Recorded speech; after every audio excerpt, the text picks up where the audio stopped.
Yes, welcome back. Welcome. Between Sundays, we are on episode 25. Again, we're a platform where we offer perspectives of the modern church ministry operation and the many nuances therein from the lens of worship arts and multimedia personnel. Glad to be back with you all. Didn't want to be away from you all, but sometimes duty calls. Yeah, but it's good to be back. Good to be back. If you're coming in, thanks for joining us. Please, if you don't mind, share it to your page, share it to maybe a group you think might benefit from the conversation, might join in the conversation. If you have not already subscribed to our YouTube page, please do. Please help us we want to get to, if we can, 100 subscribers by the end of September. So if you have not, please check us out on YouTube. You can actually search on YouTube Between Sundays -YY7NI. All right. Again, thanks for joining us. We got a special guest in studio. I'm going to toss this to my co-host, Jay Morris. You got it, man. Welcome, everybody. It's so good to be back. So tonight, I got my nephew here, special guest. Give a round of applause for Makai Boone. All right. Yeah. So real quick, I'm going to read his bio. Now, his mother sent his bio. Mama knows best. Yeah, Mama. She sent me a lot, but I'm gonna try to, condense it a little bit. All right, here we go. God, you ready for this, man? He's like, all right. Kai was born in Christiana, Delaware, has resided in North Wilmington since birth. He is the youngest son of Philly jazz bassist and Temple University professor Mike Boone. Now, if you don't know who Mike Boone is, Google him, man, because I'm telling you, he's that dude, man. I saw him when he used to work at Ortlieb's. That's when I knew, he was that dude, man. So, all right, so Mike Boone and the son of Mike Boone and Candace Himon Boone, who has been a studio background gospel singer and choir director for over 40 years. Makai comes from a very musical family on both sides. Famous family members include cousins Billie Holiday, Pearl Bailey, his great uncle Goldwire McClendon, Sunday's Best. Yep. Yeah. We founded the Philadelphia Gospel Choir, the Savettes, and his cousin, the newest jazz sensation, 3-time Grammy winner and vocalist Samara Joy. KB, as he's affectionately called, plays 5 instruments: drums, piano, organ, electric bass, and upright bass. He's never had a lesson on any instrument and plays by ear. At 12, he taught himself how to read music so he could be hired for studio work. Since before birth, his parents knew his number one instrument of choice would be drums, as he literally beat and kicked his mother into tears in the room. This is written, you can tell this is written by mom. Makai got most of his experience playing in local Philly jazz clubs with his father. He watched and tailored himself after Philly drummer Byron Landum. Pels, you heard of him? Yes. Okay. I'm like, wow, okay. And began to play on professional stage by the age of 7. Before COVID, Makai played weekly at a Philly establishment called La Rose. He's a regular fixture at Chris's Jazz Cafe and Time, where works in the late night house band. Gifted with perfect pitch. Come on, man. We might test that out tonight. No, I'm just kidding. There you go, buddy. Boy, spot. Philly musicians are known to walk up to him and ask him to guess what key they hum. He has never gotten it wrong. He's one of the most sought-out drummers in the city. Makai is also a church musician on key, organ, and drums. He served as MD at his home church, Fight for Families. Come on, Fight for Families, where his maternal grandparents serve as founders and overseers. Great people, by the way.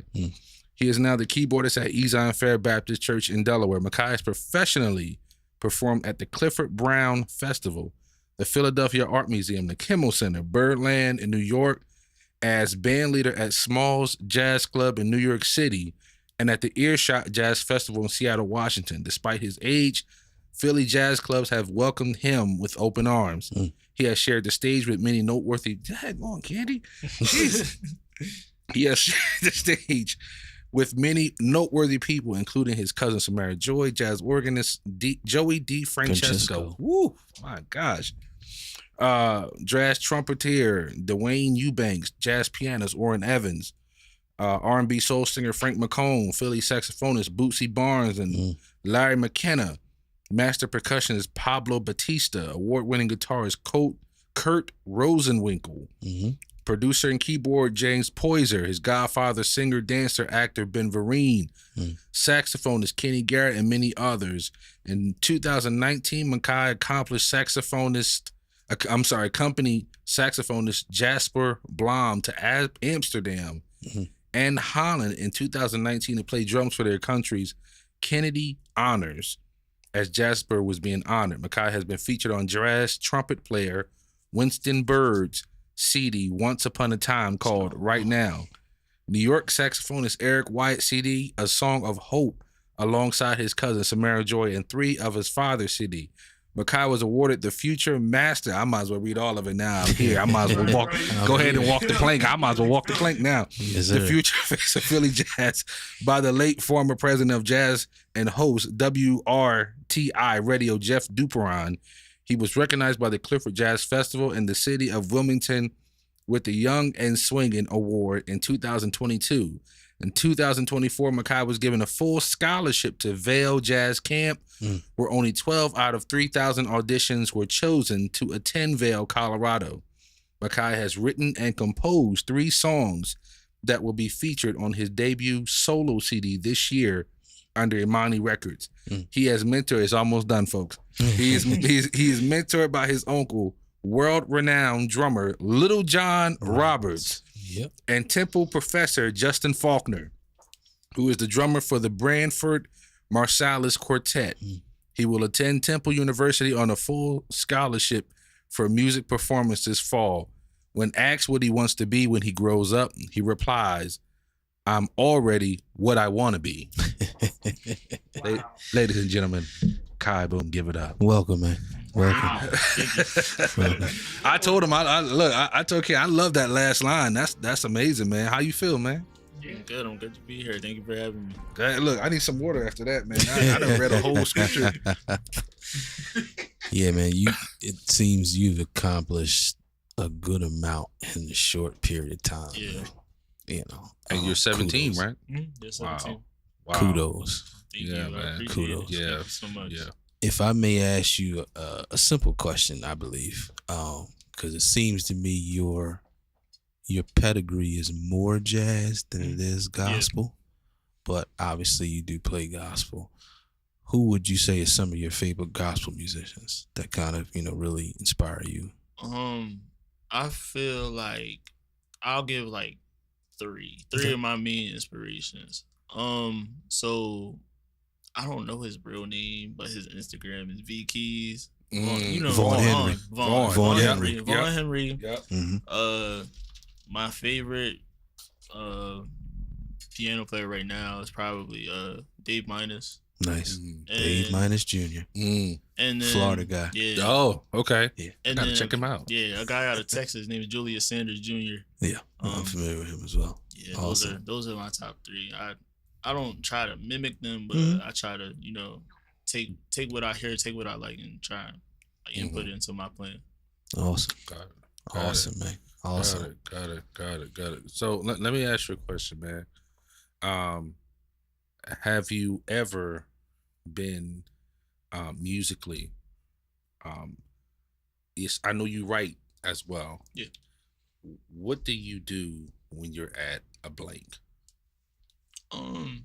Sometimes if I'm at a blank, I'll probably do something that has nothing to do with music, and usually like somehow, some way, like for example, I was talking to somebody about this earlier. My orientation, they were like, "What do you do when like you run out of ideas to practice or like motivation?"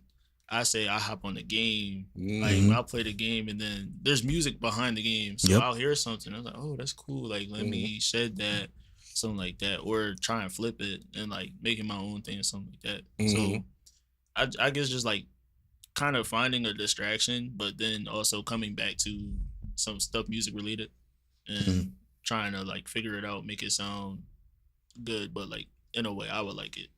So your mother told me, as you know, in your youth, you didn't have a TV in your room. She didn't allow that. I didn't get a PlayStation until I was like 14. You just had all instruments in your room for years. I didn't get my first phone until I was like, I mean, it still sounds young, but like 10. There's kids out here with phones at like 5. Yeah. But like, it was just drums. Like I had drums set up in my room, and my dad would come in and play with me, and it was just like I didn't feel the need to watch TV or like, you know, play games or anything, because I was just always surrounded by music, whether it was church or like jazz situations. So never really wanted to, you know, play around on video games and stuff like that until I got older, of course, and got exposed to that kind of stuff. Wow, man. Cool, man. Yeah, well, we're glad to have you, man. And I got just like a follow up to my first question. Let me answer the question from me before I ask you the question. My pedigree is gospel, but if you were to ask me who is your favorite musical artist or group, to me, it's easy. It's Mint Condition. Mint Condition. A little before my time. Yeah, I got you. And Mint Condition, the people before our time would have been Earth, Wind, and Fire. So if we were to ask you the question, who is, regardless of genre, who is your favorite artist? I'll probably go the John Coltrane Quartet. Nice. That's kind of like helped. That's inspired my playing on drums and even on piano too, like jazz wise. I don't play a lot of jazz piano, but like just listening to McCoy Tyner, who was in the quartet and stuff like that, he's really rhythmic, and him playing with Elvin Jones, who's also in that quartet, it's just like I try to, like, whenever I'm playing jazz, I try to build like a rhythmic like relationship with the piano player, no matter who it is, and just give it that kind of feel. It's just something different, because like when you listen to different records like Miles Davis, where it's like, I'm not sure, I think it was Bill Evans and Jimmy Cobb, it's kind of like more like laid, like chill, but like I like aggressiveness, but like I like to make people dance, stuff like that. Like, and I feel as if like John Coltrane Quartet, they did that a lot. And interestingly enough, I can throw this in here for our audience. A lot of us that play in church, regardless of our background, a lot of us that play in church, many of us adopt inspiration from musicians that are not necessarily in the church genre. Example, rest in heaven, Paris Bowens. Paris was a huge Chick Corea fan. Omar Edwards, another Philly legend. He's a big Bill Evans fan. And you would hear that inspiration come out of them even when they were playing in church. Even when they were playing in a gospel setting. You know, you would hear that inspiration come out of them. You know, along with gospel inspirations. So it's like almost a melding. Well, you know, I remember when a few years ago when I was playing for Ezine, and his mother started being at the church, and our drummer wasn't there. Now, I've always heard Kai play in jazz clubs. I've never heard him play gospel. So when his mother said, "Well, let Kai do," I was like, "Nah, I don't think so, man. He's more jazz, man. I'm the that may not work." You know. And so it was for a few weeks though. It's just like, I love my nephew. I don't know if she's like, "No, let him play. He can handle it." And so when he finally got on and he played, now here's my thing. You ever, and I know Pels can understand, you ever had a situation where a drummer made you want to play? Where he gave you a good feel? Oh, yes. You know what I'm saying? Like, where the vibe is there. Like he matches the vibe. You know, like it's drummers out there that just play for themselves, and you know, they don't really listen. No. Yeah. But then you have other drummers that hear your bass line, Mm-hmm. that can hear your chord structure, and Yeah. they match it. Yeah. And they're vibing now with you. You're like, they're not doing nothing crazy. No. They're just vibing with you. I'm Yeah. like, No, dude, this dude was actually vibing, they're man. Like, engaging in the conversation. exactly. Yo, that's important too, bro. Like, wow, you know, open up a whole nother.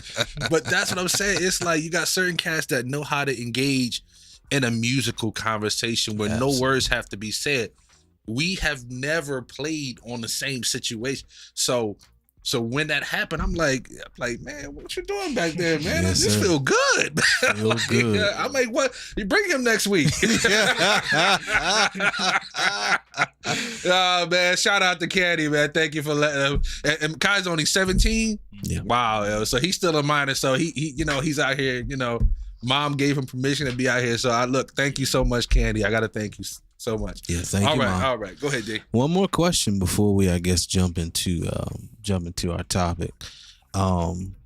If you can, Makai, in your best words, just however you express it, what would you say are some of the differences for you when it comes to playing in a standard jazz setting versus playing in a church setting?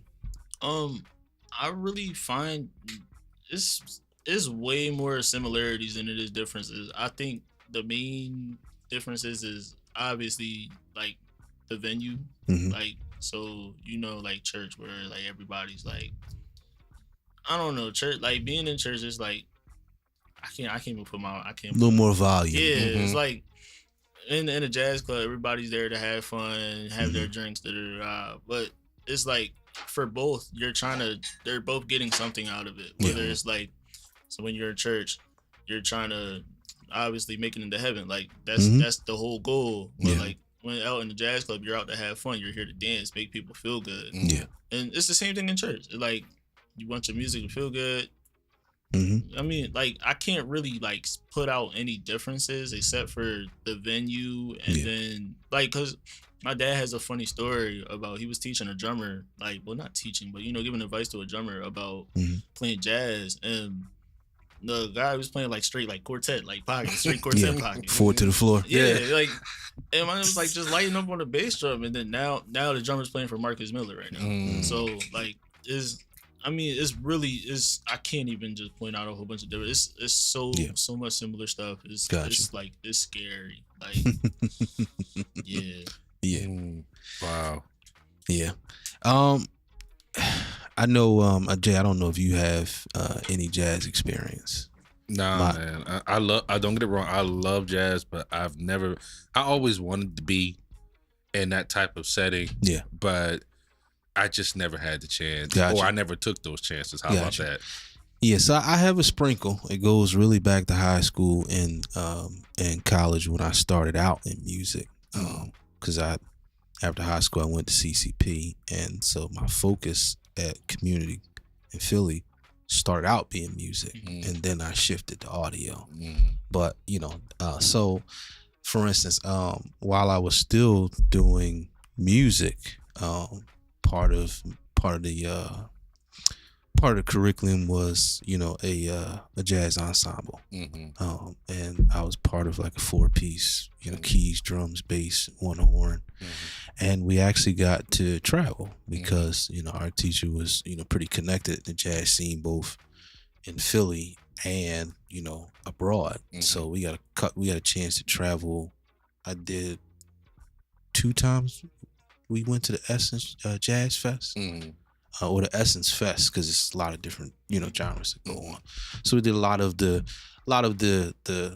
events that lead up to the actual Essence Fest. Mhm. Yeah. Similar to the Stellars with Okay. the gospel side, where sometimes you're doing a lot of the lead up events. Right. So- Right.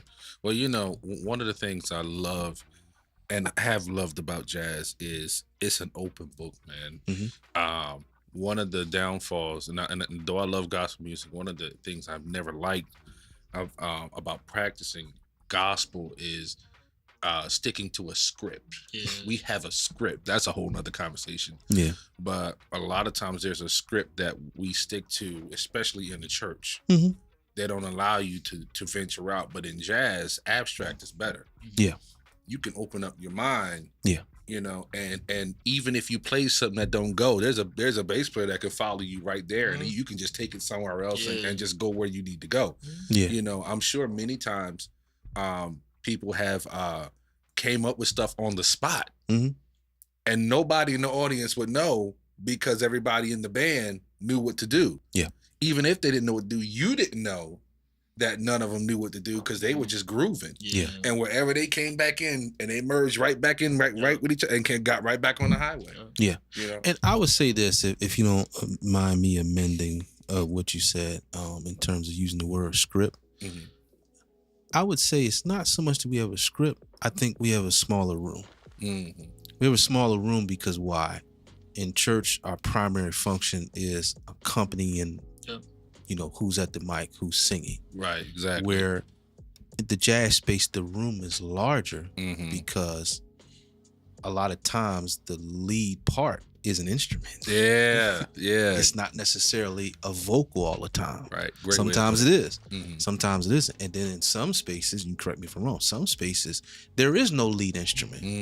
It is a quartet. Yeah. So it is. So the room is larger, meaning that what I mean by that analogy is we're not all locked in on what's going on at, you know, the podium, or in the choir or the singing pit. You know, that kind of makes the room smaller, and so the conversation has to be a little bit more direct in one lane. Yeah. You Great know? way to put it. Great way to put it. You know, but yeah, it's I do hear your overall lapping point in terms of, you know, it would be nice if it wasn't always that way. I think of the clips that I see from House of Hope, E. Dewey Smith Church. Okay. Where during the service, he's going through each musician. Yep. I've seen that. Yeah. So now it's not about, you know, who's at the podium. It's not just about, you know, the singers. Yeah. It's giving that space Give and what you need. and making it a part of worship. Bro, you on it. Making it a part of worship. Yeah. Instead of, you know, always just the jukebox mentality, just I start singing something, you catch it. Yeah, exactly. And if you don't catch it, okay, maybe you got a skill issue. Yo. Oh man. Let's move on. I want to hit one comment as we normally do. We hit a previous comment. Pels, I need to start with you on this comment. So I need you to grab a mic, Doc. Oh Lord. Come on, pals. So comment was from Mrs. Morris. Let me not say that too fast. Mrs. Angel Morris, my sister. Yeah. And the comment says, Holy Spirit does not give two different directions in the same worship.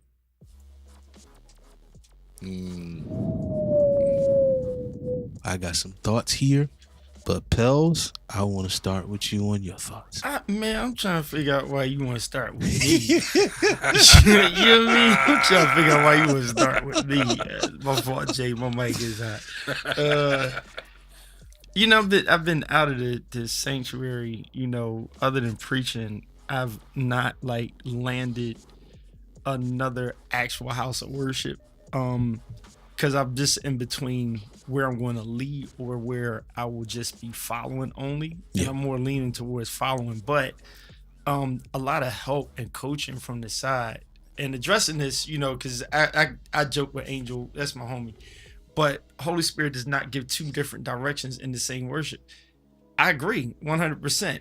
And that's where I think people are off at, because sometimes we do go in different directions. Somebody has to listen and find out. But I like that Makai, I'm pronouncing that right? Makai. So what Makai said, listening to him and Jay and listening to Jay's experience of playing with Makai, I was a little bit more matched with John Roberts, Mm-hmm. his mentor. I was more matched with him, and John and I, we were, you know, friends. We hung out. We're like brothers. I'm older than him, but slightly, and our fathers both pastors.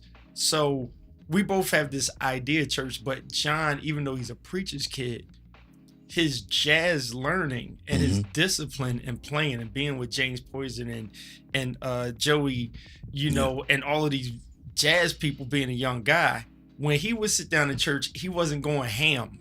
Yeah. Right. And the stuff that you've seen him do, like move around the drum set and do all this stuff in the jazz set and stuff, you like do that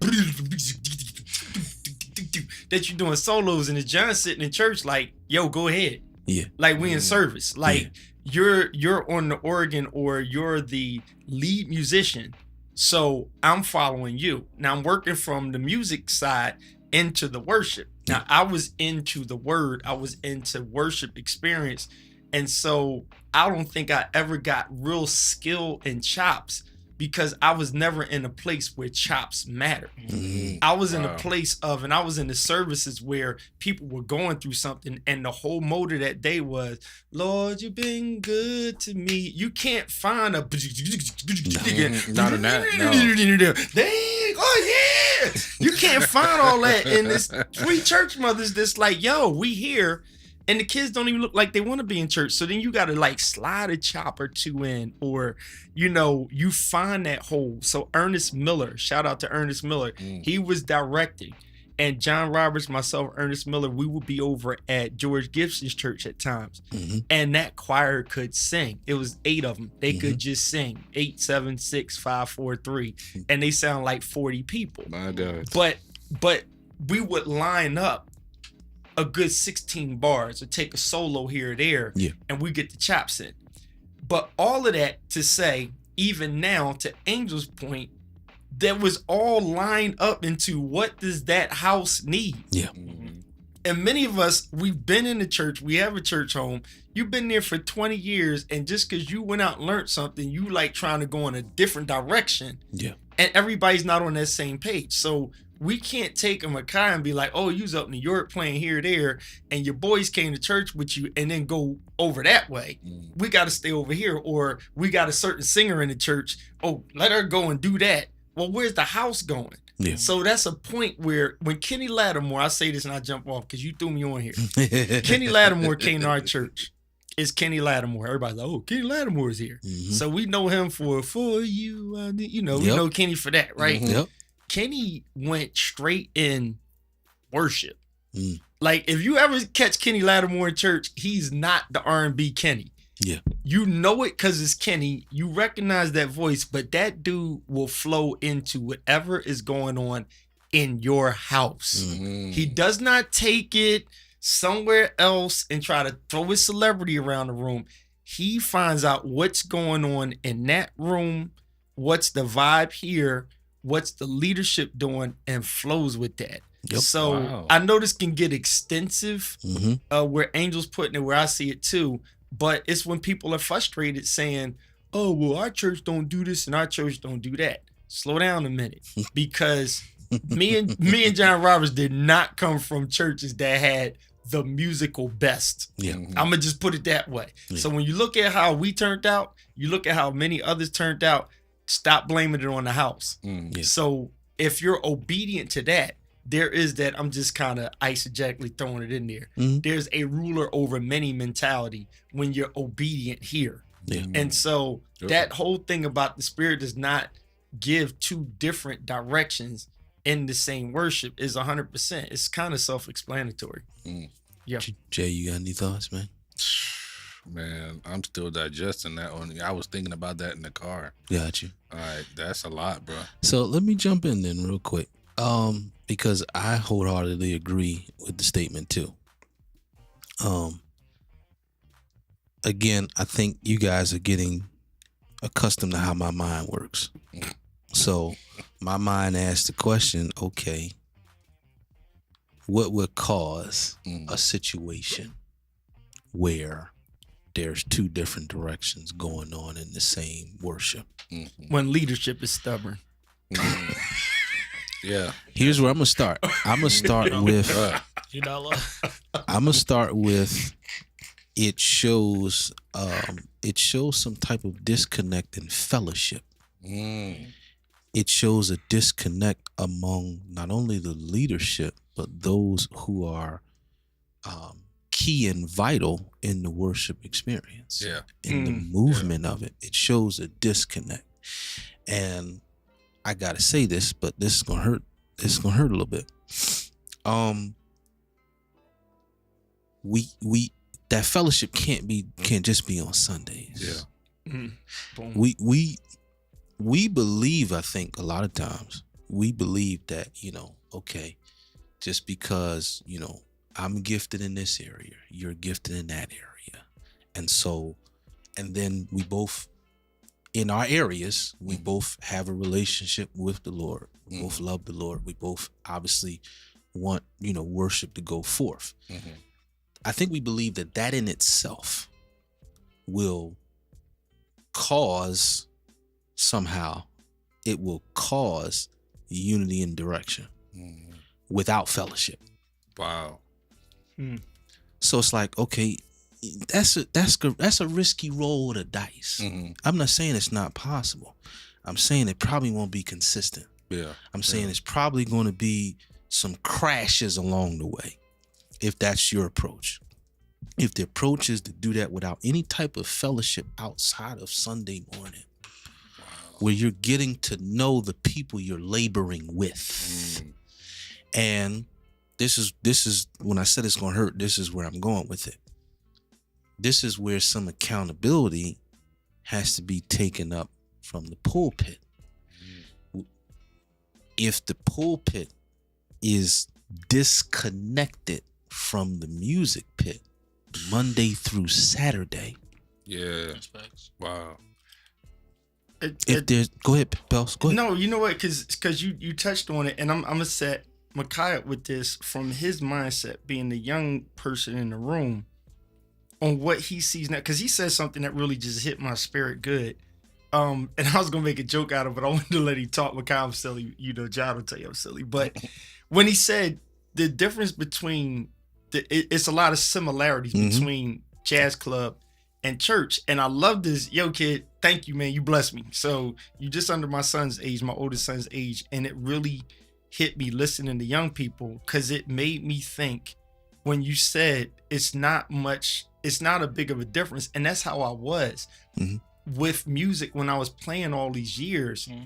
The same person I was in church, I was there when I was playing for gigs and stuff like that. Yeah. And the main thing is, I always approached it like, my gift that I'm doing here, I'm helping y'all in this house get where y'all trying to go. Like, and like you said, the jazz club, we there for fun. Right. Have some drinks, we enjoying the music, we listening to the songs, the selections. If there's a singer with jazz, a player, brass player, something, we in there enjoying it, right? We enjoying the vibe of the dark place or whatever, chill. But when you in church, I'm still playing, but this is actually soothing and helping somebody in their worship. And the end result of all my expertise and greatness is ushering somebody towards what they need. So in that salvation mode, or in that pursuit of higher power, right? Where some people are coming in weary, wounded, and sad. Others are, God's been so good to me, I just want to praise him, right? Somebody else is, I trust you, God, but I don't know. I want to throw in the towel. So them chords matter. This not about me taking the solo matters. Like that person's hurting over there. So this, as much as I like this song selection, I can't do that lick that I want to do on it, because it's going to take away from the moment that she's in. If we gotta level it out and not get to that ding ding ding ding ding. We gotta stay right here, right? And we just gotta mellow out on that, and I'm satisfied. Yeah. So that dictates. Darren, I seen you do this. I heard Jay do it at the recording. That dictates how you take and put chords in the same song. It dictates that, as dope as I am as a drummer, none of this is going to be not today. Today is just I seen John do it. Yeah. I mean, literally, we just sit right there in the pocket, and there's people there looking like, do that thing. It's like, today's not the day to do that. Right, No. right. Yeah, so Right. thank you, Makai. Right. Thank you. Not today. Not today. But yeah, I just again I want to when we talk about this and we really kind of peel it back a little bit in terms of, you know, the same worship not seem like it's going in various different directions. I submit that has to be fellowship Yeah. with those who are instrumental in the movement and the flow of the service. There has to be fellowship because, like I said, you can try it just on Sunday, no fellowship. And again, sometimes it will, you know, sometimes the grace will be sufficient. Yeah. Sometimes And it the has grace will been. be sufficient. Right. Did But you it say won't be- this? Right. Did you say this, man? Keep going, Darren. Did you Yeah. say that? Makai? Yeah. Oh, Yeah. oh, Darren, after you finish, make him explain that one. Yes, you need to sir. explain that. Oh, he bro. got a good one for that You one. got to Yes, explain sir. that. Yeah. But you know, again, it the grace may be sufficient in certain Sundays, Yeah. and then others, there's going to be some car crashes Yeah. going on, Yeah. Mm. and then when the car crashes happen, the result of that is finger pointing. Mm. It's finger pointing. It's people wanting to be right, not getting it right. Bruh. You preaching, man. You been hanging around So, Pop P. I think that's a key ingredient Yeah. in preventing that from happening. Good. Makai, we coming your way in terms of why Yeah, why what are was we that? why are we Why trying we- to instigate it? No, Yeah. so it was just a situation. I'm almost positive. What was it, like 2 weeks ago? An Oregon player. We had just finished. I think we finished a worship song or something like that. Mhm. And It was hilarious. I love it. But we finished the worship song, and it happened Sunday too. It happened this Sunday too. And in worship songs, I like me personally, like I always look in the like in the pews and see like what's going on. Like Yeah. I love seeing like hands lifted, stuff like that. But like if that's happening, I don't understand why. Like, and this is not even just like, I'm not even trying to like throw shots at anybody. Like, Yeah. I've seen this happen so many different times at so many different churches. If like you have people worshiping, like going in, like tears, crying, everything, why are you about to start a bump? Yeah. Like, I never understood that, and especially if it's like it's silent, like Mhm. it's just straight worship. It's silent, and Yeah. it just gets loud out of nowhere. Yeah. I don't know. I feel like I'm Let's- also biased too. I want to pivot here because I think Yeah. we need to talk a lot about this. Okay. We need to talk a lot about this. But you got any thoughts, Jay? Yeah. So, to give a little bit more on what he was sharing, Mhm. from my understanding, they just got done singing. The worship was going forth, but there was someone who started dancing, Mhm. and the Good young one, man, Jordan. Yeah. the young man couldn't get the track together in time. Okay. And the young lady stopped dancing Mm-hmm. and going back to her seat. When Yeah. the track finally Got started. and then now Mm-hmm. everything's trying to move, and it's like pushing a locomotive. Yeah. Of course. And now everybody's trying to sitting here looking. All right now. Mm-hmm. Yeah. And so it becomes now what was easy, Yeah. has now become a strain. Mm-hmm. And so it makes people ask, because my son asked it as well. Yeah. What's going on? Why are we Mm-hmm. trying to push something that's not there? One thing I always say this, my wife will tell you, I don't waste good food and good dancing music. Mm. If y'all gonna dance, we gonna praise him. Yeah. I'm fine with it. Yeah. But if not, we ain't gonna waste no good dancing. You ain't. This ain't the club. Yeah. We ain't gonna waste no good dancing. If you got to praise, we gonna help you. Mm-hmm. If not, sit on down. Let's move on with the service. Yeah. I'm not that type because you got some musicians that will play and play and play until you did, and some of them are good at it. Yeah. No shade. Some of them are very good at it. Absolutely. I'm just not that type. Yeah. Jay, Yeah. Come on, pals. listen, I'm about to say something that's good. Somebody might get offended, but I'm not really caring. Come on, Hammond. Have this stuff ready. Have your stuff ready. Here's Right. just me Joy with Hammond, you just, preaching. just being transparent. Go ahead. I am totally cool. But when you walk through, let's just go with black churches, right? Predominantly Mm-hmm. African American black people in the church. Absolutely. I don't care what the denomination. Whether we go from old school Baptist bump, or we go, Yeah. right?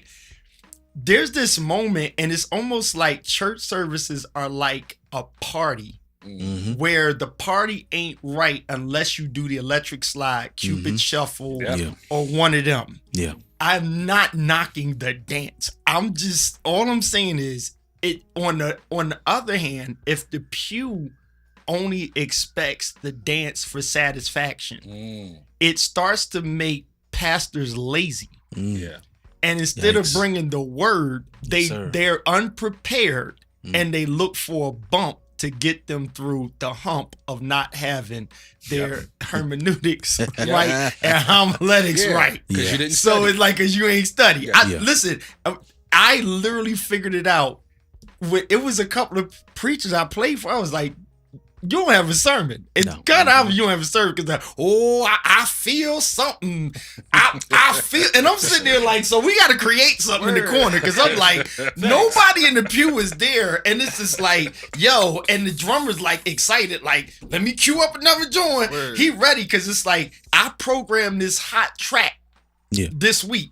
That track, back to what Makai said, has nothing to do with the people in the pew right now. Nothing. So now we're auditioning. Mhm. Let's try this. Let's try that thing we practiced on Friday night. Let's insert the lick. Remember the lick we did when we was playing for Jill and them? Yo, Yeah. let's add that joint on the 4, right? Watch me, my cue. And look, and even now, we got talkback mics and we're going and communicating with each other. Mm-hmm. That's a whole different communication that doesn't add to the room. Who's saying, yo, y'all, we going to dial it in? Because maybe the pastor, the worship leader doesn't see the breakthrough in the balcony. Yeah. That breakthrough is not a dance. Yeah. It is a hands lifted. Yeah. That part. It's the thing where I love responsible drummers that you can read it and say he took his foot off the kick drum for a reason. Mm-hmm. Because Yep. we need to take the bottom out. Yeah. He just stopped and like, okay, Yeah. now we're communicating and saying, let's kind of reel it in. Yeah. And so if the worship leader misses it, Mm-hmm. y'all gonna love this. And I'm saying this because Keem is here. He laughing, but I watched him when another drummer was playing, and his energy, his spirit, his vibe was uplifting. He's reading the room, encouraging the drummer that was playing. Yeah. He's observing all around. I seen it on camera with my own eyes. That's paying attention to what's going on. He plays with Pastor Waller, and Mhm. Pastor Waller is a music guy, so he reads too, right? And you have restrictions because of the style of church that you in. But the whole thing is that whole click track instantaneous thing. Like I said, I'm not knocking it. It's just No. we're starting from, it's literally the line dance of service. Yeah. Right? And I Absolutely. leave that in a pivotal point of a real DJ knows when to do the line dance and when not to do it. Yeah. You have to be respectful to the room. You can't put on Tamia. Is it Tamia? The dance that nobody knows. I'm learning that joint. I can't get enough of you. Boom, boom, boom. When see, y'all don't go to clubs. Anybody in that comment section know what I'm talking Yeah, I about. know Say what you're talking Pels, I about. know what That you're saying. Tamia song, I yeah. watched the DJ for Henny put it on. He Yeah. put it on. I've been to 5 parties, and when you put on a Tamia song, only about 10 people know it at most. Mhm. So that means everybody's sitting down. So now the people on the floor is the highlight, and nobody else is getting a breakthrough, if I could just throw that out there. Yeah. So it's not a bad thing, but if you only relying on service to have that bump and that click track, we're losing it. We're losing it. Yeah. Yep. And we're training musicians wrong. Yeah. Wow. So I want to shout out some watchers. Yeah. Makai, if you got any thoughts, anything Me you and want to Angel share, I gonna want learn you to this jump joint. in. Best. Mrs. Morris, Jordan Hammond, Rock Harris, Teresa Jones. We got Mom Hazel in the house. Hey, Mom. That's my mother. John Turner, Paulette Solomon, Shane Osborne, Pastor Shane Osborne, excuse me. Dr. Kyle Michael Allen Sr., Joshua Cole, Mama Boone is in the house, Fatima Burke, Marquis Shaw Cotman, Carlos Brown is in the house, Tammy Davis Thomas, Cassandra Kissy Burnett, Gloria Anderson, who else we have? Damon Stanley, or Damon, I apologize. I think it's Damon Stanley. Frederica Karen Corley, Carlos Pena, Brandon Young. Thank you all for tuning in. All right, so these two, they tie together so well in terms of the multi-direction chaos in the same worship. You know, the pushing the praise, they tie in together so well. Pels brought up some excellent points. And I want to take your point, Pels, and I want to kind of go back to where we started the topic of what is my role and what is my responsibility and role in the worship experience. And remember, Jay, one of your original answers, being a vessel. That's it. So so if we go back there, if you're a vessel, all right, the vessel doesn't pour into itself. The vessel gets poured into. Exactly.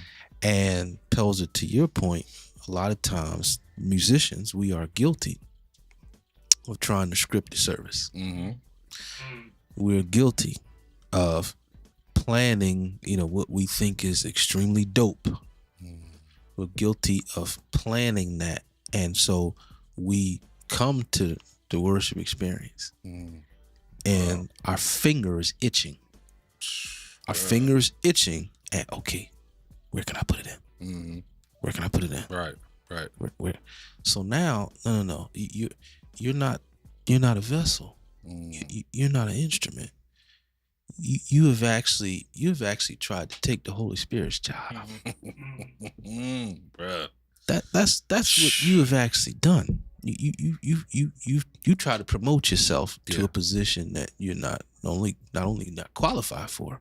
You don't have the skill set for. Exactly. So yeah, you gotta be careful of that, but not neglecting one of Jordan's points of being prepared. Yeah. And being prepared, for me, it has all to do with understanding where you're serving. Exactly. Understanding the musical identity, the musical or the culture of the church. So some churches, their culture is the dance. That is their culture. And again, if that's their culture. Right. So that is something that is more often, even in the culture, the musicians generally, they don't have to push it. The people push it because that's the culture. That's the culture of the church. Right. I like Right. So the people, they push it. Right. Versus the musicians trying to manufacture and get it out of the people. Exactly. Exactly. That's where we can go, in the wrong direction. Yeah. That's where again we're getting in the way of the move because we're trying to steer the move. Yeah. Yeah. And musicians, it's not our job to steer the move. But we've been told that. We have been told that. So let me try to explain it this way. All right. As opposed to trying to steer the move. No. If you've ever, and I know you're going to like this, Jay. If you've ever ridden on the back of a motorcycle, that means you're not the driver. You're the passenger. Yeah.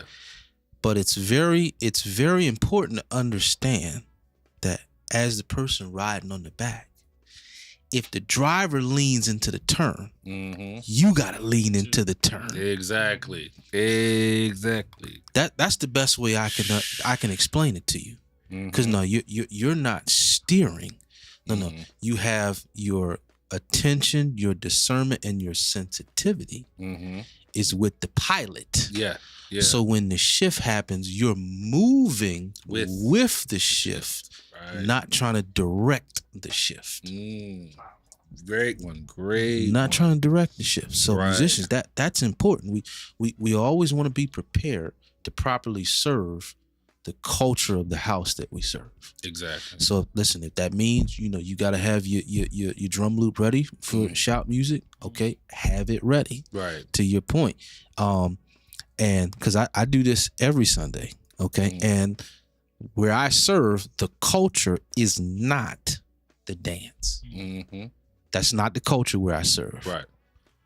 But on my drum loops, at the bottom is a dance track. Right. And it's ready. Just in case. I don't put it there because I know they're gonna shout this Sunday. Right. Now, that's not my intent. That's right. I got it there so that I'm ready if the pilot shifts the worship in that direction. Right. Makai, you got any thoughts, man? You jump in if you good? That's Jay, you got any more thoughts, man, before we move? Man, like, that is so true, man. And a lot of times we, like you said, we have that habit of trying that was a great analogy because we have, and I have done it. I admit. Jordan, hit me up. If you need it, hit me up. Jordan, that's my dude. That's a win right there, bro. Ladies and gentlemen, hold up. Ladies and gentlemen, please go and check out Jordan's page for any kind of loop. If you ever caught in a situation where you don't have a track or a loop and the drummer didn't show up, make sure that you download the we got $15 folders. $15 folders. Sell it for you, man. Sell it for you. Oh, man. My bad. Who was talking? Jay. Man, it's all good, man. Back to Bishop. Nah, man. Here's the thing, man. Like, that is so true, man. Like, I used to play for a ministry where, like you said, their culture was to dance. And so every Sunday I came ready. Yeah. But that was after I went to the other church that was not their culture. Yeah. So I didn't have to. So it was two different situations that I had to prepare for, man. Yeah. So I mean, that analogy you gave was definitely spot on, man. Spot on that one. Yeah. And again, let me also add this because I think this is something else that comes up on the topic.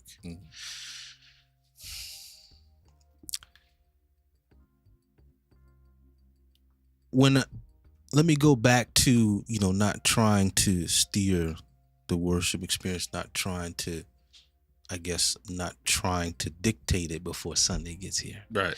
I think one of the other things that is common is that among musicians or even from the pulpit, we believe that at certain moments cause for specific elements. Example, when it's a high worship moment, we're starting to hear nowadays, keyboardists, give me some strings. Y'all don't like that? Wow. Darian, let me say this. As a producer and songwriter, creative, right? This is gonna sound weird. And you know what? When we have Keem in here, I want to know a little bit about his relationship with him and Austin and Pastor Waller. And here's the thing, Pastor Waller's my homie. I don't know if I can get him in here, but anyway. The reason why I'm saying is because when a pastor is a musician or has that musical knowledge, or like shout out to my boy Dr. Kevin Johnson. Kevin doesn't claim to know music. Doesn't claim to be a me or Pastor Waller, but Kevin knows how to set his stuff up and let you do and say, hey, what do you believe is right for this? So he's not going to say, give me them strings, or he'll say, hey, my boy Keith, his musician does this. Yeah. I'm gonna talk it over with Darian and Jay if they my musicians, and not just say all loud all of a sudden I get this revelation. Then we go back to what Angel said. The spirit ain't leading in two different directions. Out of nowhere, give me some strings. For what, Reverend? Why? That is not the flow here. Or we like, give me a bump track. Who was it in the comments section? As you said, Shane said, in the Sabbath keeping church, that's a standard in a sense, because that's the culture, as Darian said. Yeah. But if you was over with me at Fifth and Venango, that's not the culture. Yeah. That wasn't the culture. The culture is more so it's a bump, right? Church It's that church rock. Yeah. So you can't add the click track rock unless you got it down to about 90 or slower. You know what I mean? So so I like that, Darian, how you said now all of a sudden we plug and play and just say, do that. It's like, why? Right. Why? You know how bad that is? That's like people who put monitors up on the pulpit facing the congregation. Shout out to all the churches that the monitors ain't facing the right way. Oh Lord, don't do that. And somebody might say, well, Darian, our worship culture may be string. If you say that, God bless you. Yep. All I'm submitting is that that is not the only vehicle of creating or of fostering worship moments. You can do it with a cowbell. Come on, cowbell. Yeah. More cowbell in the mic, More please. cowbell in the mic. We got a praiser in the balconies.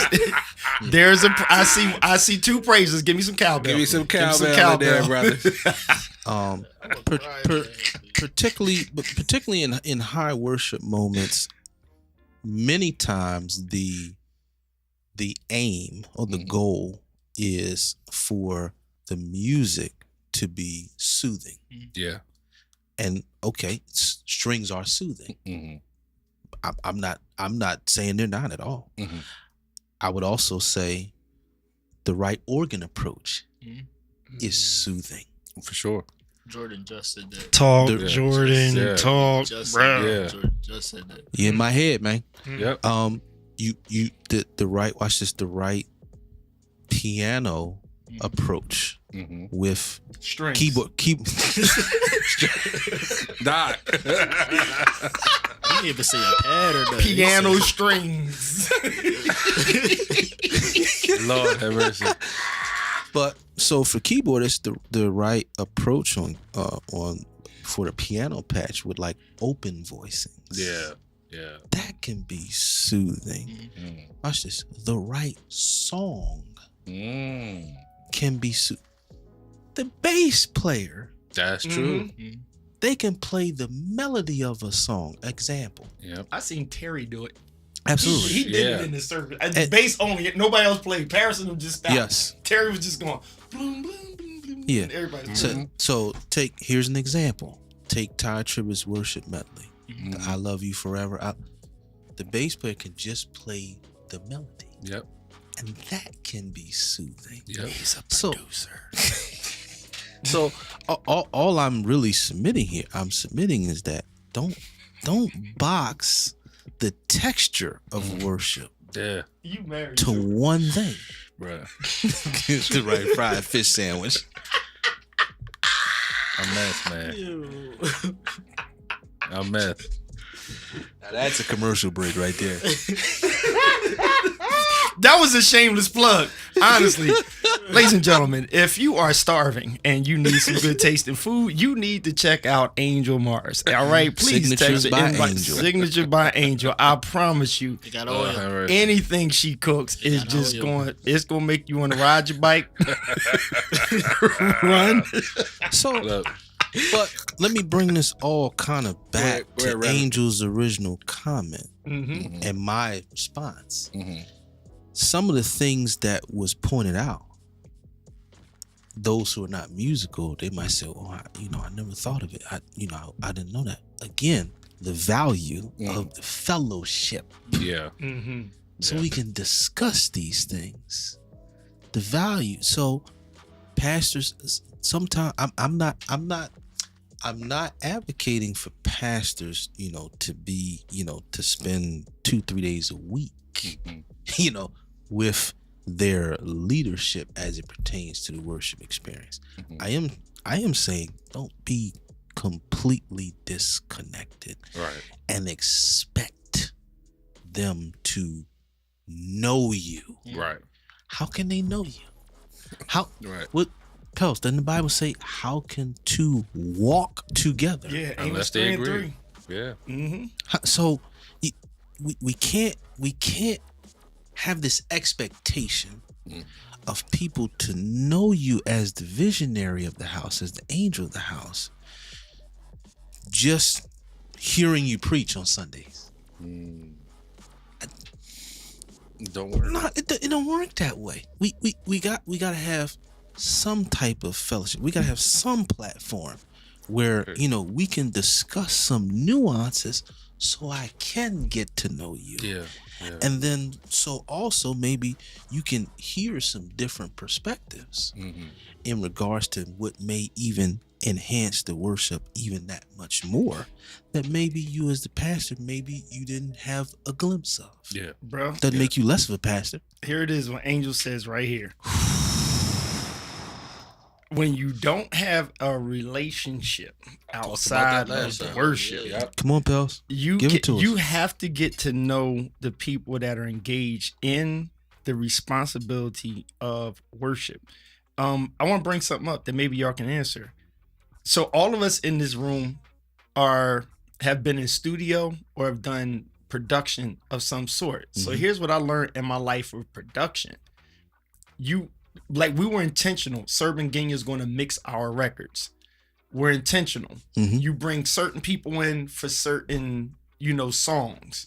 There was a reason I had Dana come in the studio, Paris come in the studio. Yeah. It's the reason why you had Terry or Kevin Arthur on the bass, as opposed to having, Derek Hodge on the bass upright, right? You're intentional about that. In production mode, like service actually is a production, because you're caring about the souls and the people in the pew. Yeah. It's not expected that people in the pew are going to do the production in the service. Yeah. They're there, and I'm using this word loosely. In a sense, we have to look at where we're at now, other than your weekly gatherings or church where 2 or 3 are gathered. Yeah. In that house, in that organized place, that timely place that we meet up, we are literally responsible for production. So to Angel's point, so how do you not have interest into the people or the team that put in at least 75% of the service? Right? That's just a given. Yeah. Any church that starts right now, you have to have some kind of form of praise and worship. You're going to have giving. Yeah. Right? And when you're giving, you can't just say, okay, let's give. You got to play some kind of music. That's intentional on what you playing while we giving. Yeah. Then there's prayer.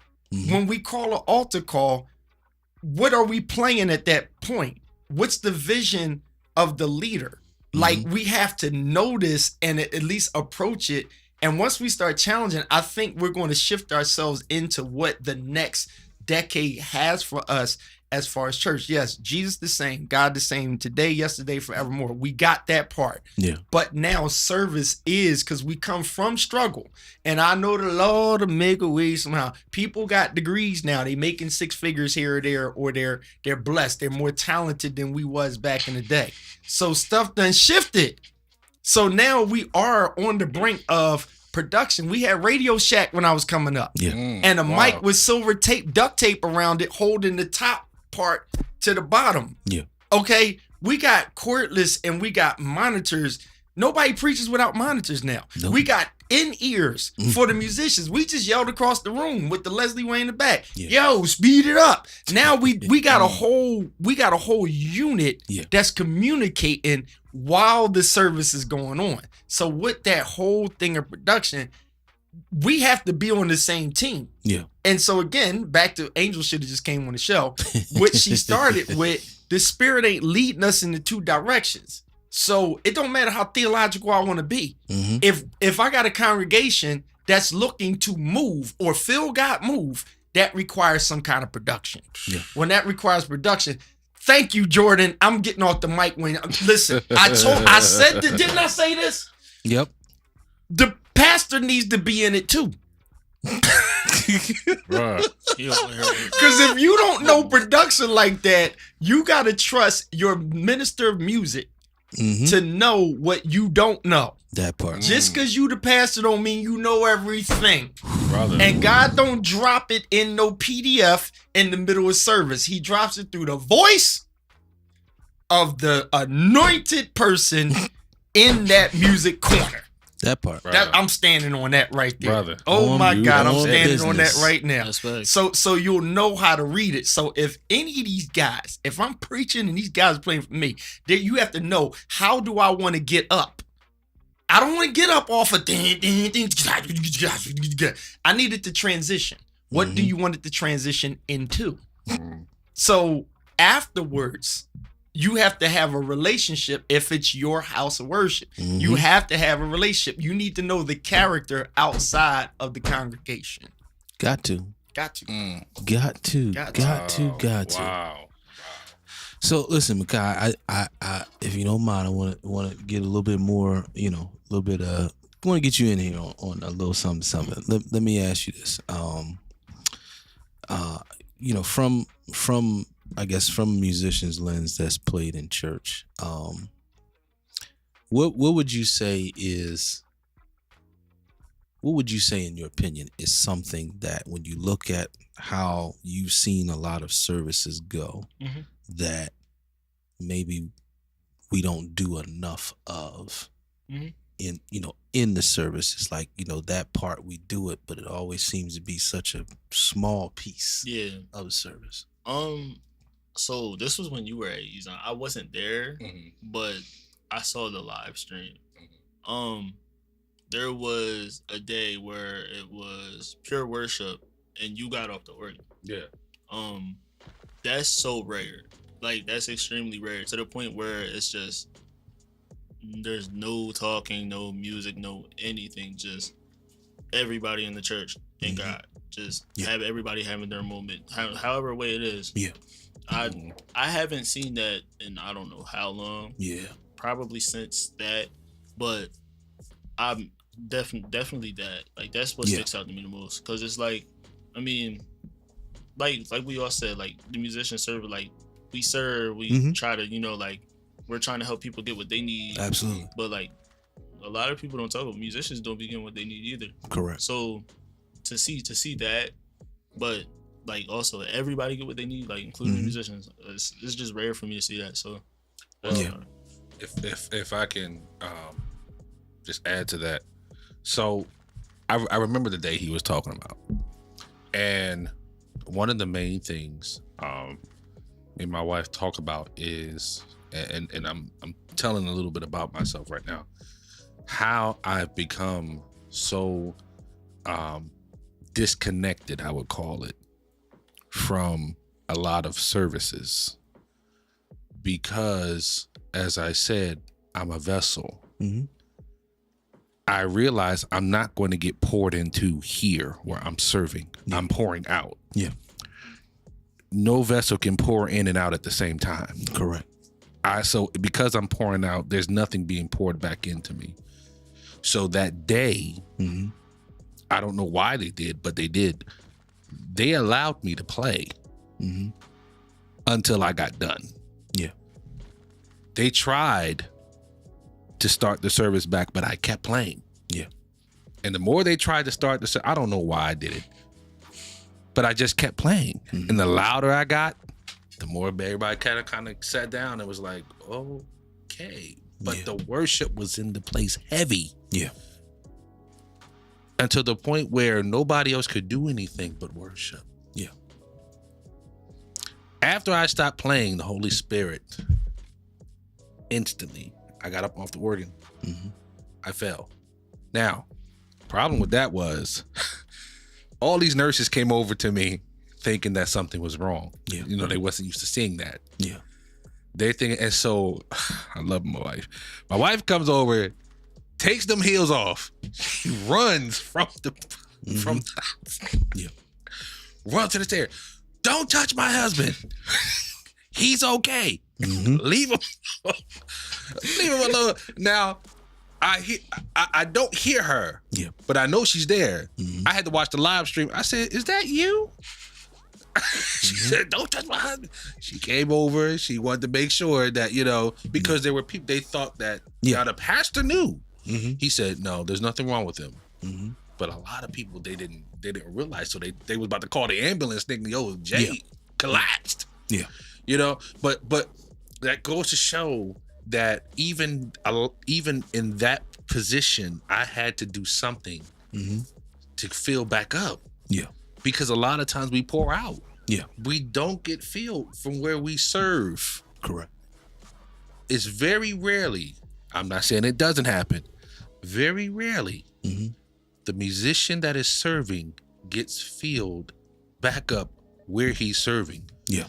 I rarely see a musician being called to come to the altar to pray. Yeah. Not prophesy to. Yeah. But to pray with everyone else. Mm-hmm. That's very rare to see. Does it happen? I'm sure it does. I haven't seen it in a while. Yeah. Because we're supposed to still play during the altar call something song. So even when we're supposed to be getting filled up, we're still pouring out. Yeah. And guess what? During the week, we have to do what we need to do to get poured back into. Yeah. We were trained, particularly those of us organ, keyboard.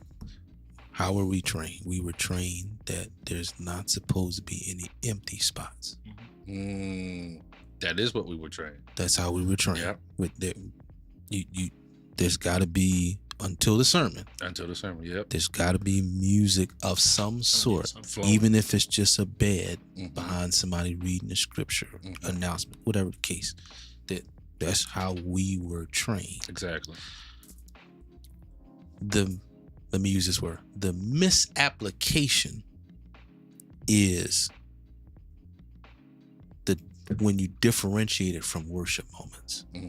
Because worship moments, it does not have to always be music behind it. Yeah. Sometimes silence. Yes. Sometimes silence is the music. Yes. Yes. Yes. So when we look at it from the standpoint of the other moving parts of the worship experience, then yes, it should have good application, or it does have good application. That music, you don't want dead spots. You don't want what seems like a drop off. You use kind of music to connect and to keep a flow going. However, in worship moments, the rules are a little different. Yeah. But we weren't trained that way, Jay. Yeah. We were not trained that way, that in those worship moments, the rules are a little different. Right. And sometimes no music is the music. Wow. Sometimes just the atmosphere of the pew and the expressions from the pew, that is the music. I'm sorry. No, and so the musicians, that we don't have to be playing at that moment. We can let the expressions of the pew and the atmosphere, we can let that go freely. Yeah. And that's, I think, one of the most beautiful sounds of music you can ever hear is when you have everybody in the sanctuary worshiping at the same time. There's nothing going on but the worship. Yeah. That's the music that I believe God loves to hear. Yeah. Because there's no hiding. So you can't hide behind the music. Yeah. You can't hide behind the strings. Yeah. Everybody, from the musician down to the point where even the pastor is on his knees, his or her knees, worshiping. Yeah. She or he can't even preach. They're just totally engulfed and what God wants to do. And this is where now your deliverance service takes place, your healing service where people can come get miracles. That's the type of church I love to see. Yeah. Not just the point where, okay, musician, we need you to steer us into where we need to be. And I'm like, okay. I think it's good what you're saying. It would be good for our churches to embrace being able to be liquid, meaning being able to take on different forms as that experience dictates, as the Holy Spirit moves in that experience. Exactly. That we're liquid. We're not trying to do it the same way, the same framework, the same blueprint all the time. Yeah. To your point, we're liquid. Yeah. To where, okay, maybe this one Sunday goes a whole lot different than the other 50. But then people wonder why we get burned out. You know, a candle can only, you can only burn so much until the wax is gone. Yeah. You get burnout. And most of us, unbeknownst to us, are showing signs of burnout. Yep. Absolutely.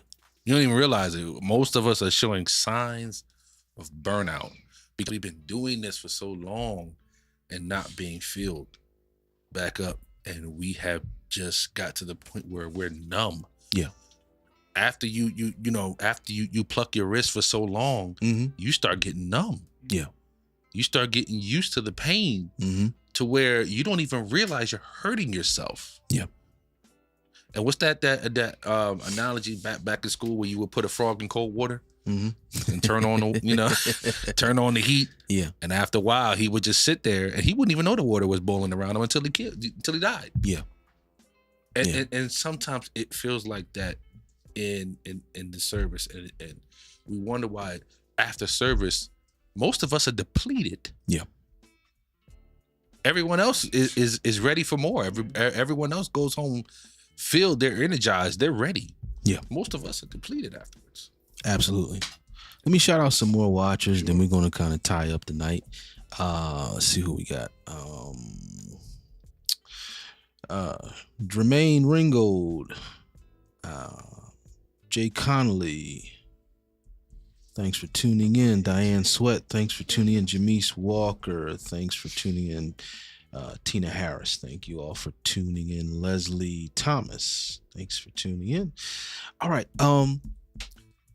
You spoke about, we started speaking about us being, as the musicians, being poured back into. And I think we can end here tonight, but pick back up next week. Yeah. I would also offer for us, particularly the musical people, being liquid when it comes to that as well. Because as we see it regarding the normal Sunday for us, there's no opportunity. Yeah. As we see it. But still be liquid that the opportunity may happen on a Sunday. Wow. Still be liquid. If I can speak for a time that it's happened to me on a Sunday. And for me, it's very strange, or the way it happened is very strange.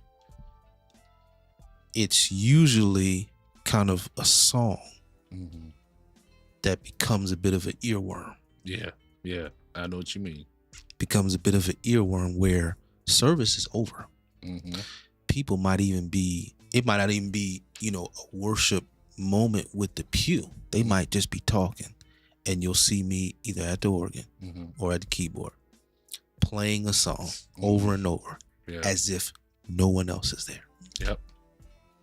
Yep. And those have been the times I know, okay, the Spirit was sitting next to me and basically putting the melody in my ear. And that was my instance of being filled back up, you know, on Sunday. Yeah. You know, maybe not necessarily in the framework of the service itself, but you know, on a Sunday in the environment. Yeah. In the environment. So that was what happened for me. Obviously it's gonna be different for all of us. Yeah.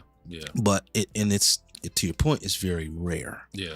But I do want to encourage us as the musical people to, just because it's rare, don't kind of close yourself off to the possibility that it can happen on a Sunday, even during service, maybe before service, maybe after service. Don't close yourself off to the idea. You're right. Makai, thanks for being with us tonight, man. It's a pleasure you, meeting you. If you don't mind, I just want to close out with, if you can just, you know, give some advice to, you know, maybe some musicians that are, you know, maybe in their teenage years or before, and, you know, they got music in their ears. It's just all in their brains. You know, what advice would you give to them? I'd probably say don't be afraid to be yourself, in terms of like play how you play, but we were also talking about like sensitivity, like like if we're like in a church, it can be anywhere, like I said, how church and jazz are the same thing. Yes, sensitivity matters regardless, like no matter what genre of music, but like play how you play. Like if you have your idea, do that, but be sensitive. Like you don't want to overplay. I mean I could also say like what everybody else says, practice. I mean that's normal, but I mean the main thing for me, and like you told me this too, and a lot of people told me this, just like you like make yourself comfortable. Like sometimes being uncomfortable is the best. My mom, she said, this is one of her phrases, she said being complacent in your comfort zone kills your dreams. So I just noticed that like being uncomfortable, it's good, and you know it's cool to be uncomfortable. Once you start being comfortable being uncomfortable, a lot of things change. Like that's kind of what happened with me playing piano in church. I didn't want to. You helped me start playing. Like nephew hop on keys. That's it. So yeah. Awesome. Thanks again, man. Pleasure having you. Definitely gonna have you back, man. Keep up the great work. So best wishes as you hit undergrad. Hope you have a blast with it, man. Sorry. Thank you. Jay, any final words, man? Nah, man. I'm ready to hear my man Kai on the drums, man. This song going out. Awesome. It's called Sanduga by Mike Boone, his father. But Kai is on the set. All right, Pills, you can take us away. All right, let me see. See y'all next week. I'm gonna grab this. Y'all hang on 1 second.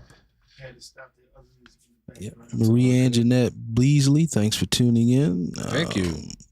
I think I saw one other person.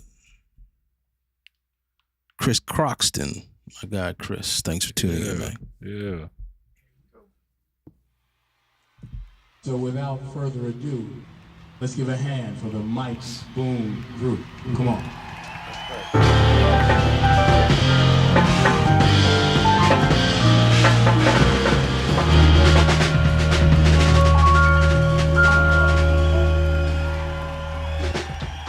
I love this groove.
what time this is? Time signature? This is 4-4. 4-4? Okay. I was counting fives. Gotcha.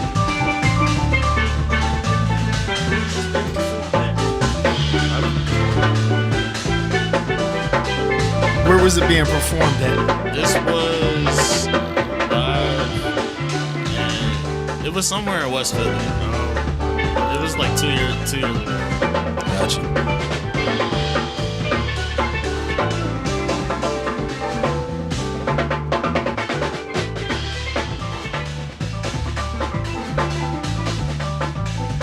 This is when I used to hang out with Chandler. Yep. It was like he was a whole different person.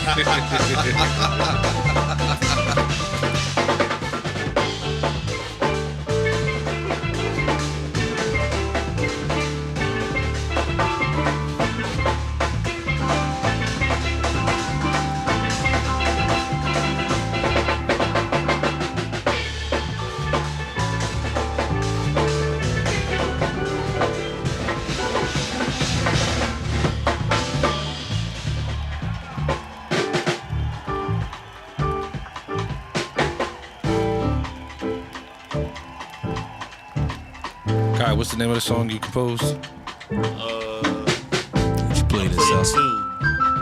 One was called Patchwork. That was a slow one, and then the upbeat one was called Jamal's Ladder. Jamal's Ladder. I like that one. Oh, man. So explain this real quick before we go. Gotcha. What's going on in this? So this is like a Latin groove. This song is like really famous. And my pops, he just wanted to do the song. It was one of his performances, and this was his first time using this group. And a lot of the two other people in the group, Victor Provost, he's playing steel pans, and Mike Eckroff, he's playing piano. Nice. They have a lot of like Latin backgrounds and stuff like that. And I dibble and dabble. my pops dibbles and dabble. So Yeah. we just wanted to Nice. see. Nice. Oh, yeah. Good stuff. Good Awesome stuff. Good stuff, man. Good Awesome stuff. stuff. Ladies and gentlemen, that is it for us on Between Sundays. See. Thank you for coming out, bro. Appreciate you. Next week. Thank you. Next week, Tuesday. Yep. Tuesday, because next Thursday is Pell's birthday, so we going Oh, we're live. going to do Tuesday? We're going live on Tuesday. Oh, okay. Cool. We'll let you know the time later this week.